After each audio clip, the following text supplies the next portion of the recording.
దాడులు అరికట్టాలి, మతోన్మాద దాడులు క్రిస్టియన్లపై దాడులు క్రిస్టియన్లపై దాడులు అరికట్టాలి, మతోన్మాద దాడులు అరికట్టాలి, మతోన్మాద దాడులు క్రిస్టియన్లపై దాడులు క్రిస్టియన్ మైనార్టీలపైన దాడులు ముస్లిం క్రిస్టియన్ మైనార్టీలపైన దాడులు అరికట్టాలి, మతోన్మాద దాడులు అరికట్టాలి, మతోన్మాద దాడులు అరికట్టాలి, మతోన్మాద దాడులు ప్రవీణ్ కుమార్ కుటుంబానికి న్యాయం చేయాలి, కుటుంబానికి న్యాయం చేయాలి, కుటుంబానికి న్యాయం జరగాలి, కుటుంబానికి న్యాయం జరగాలి, అరికట్టాలి, మతోన్మాద దాడులు అరికట్టాలి, మతోన్మాద దాడులను అరికట్టాలి, అరికట్టాలి, మతోన్మాద దాడులను అరికట్టాలి, మతోన్మాద దాడులను అరికట్టాలి.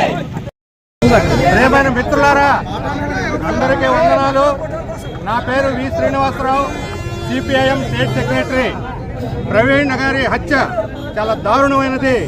ఆయన మరణం పట్ల సిపిఎం తీవ్రమైన సంతాపాన్ని ప్రకటిస్తున్నాము. మీ అందరికి కూడా పూర్తి సంఘీభావాన్ని మద్దతు కూడా ప్రకటిస్తున్నాం. ఇది సాధారణ మరణం కాదు.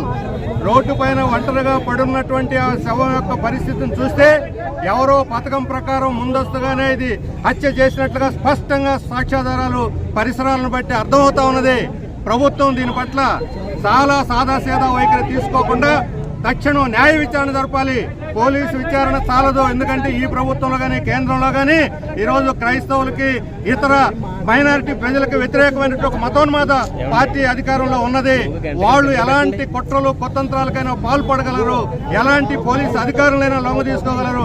కాబట్టి ఒక న్యాయమూర్తి చేత ఆ విధమైనటువంటి అధికారాలు కలిగినటువంటి వాళ్ళ చేత విచారణ చేయిస్తేనే మొత్తం పూర్వపరాలు బయటకు వస్తాయి.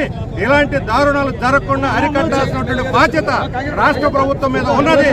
కాబట్టి రాష్ట్ర ప్రభుత్వం తక్షణం స్పందించి ఈ హత్యను ఖండించడమే కాకుండా దీనికి అవసరమైన సమగ్ర విచారణ చేసి ఆ కుటుంబాన్ని ఆదుకోవాలి. క్రైస్తవులకి మైనారిటీలకి న్యాయం చేయాలి. ఇది క్రైస్తవుల సమస్య కాదు, మొత్తం సమాజం యొక్క సమస్య. హిందూ సోదరులు కూడా క్రైస్తవులకు అండగా నిలబడాలి, లౌకికవాదులందరూ కూడా అండగా నిలబడాలి. ఈ మతోన్మాదులను ఒంటరిపాటు చేసి సమాజంలో ఇలాంటి దుర్మార్గులను ఒంటరిపాటు చేయాలని చెప్పి నేను కోరుతూ ఉన్నాను.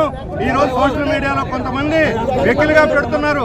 వాళ్ళ అసలు స్వభావం అర్థమవుతున్న వాళ్ళు మనుషులు కాదు, మానవత్వం లేనటువంటి వాళ్ళు.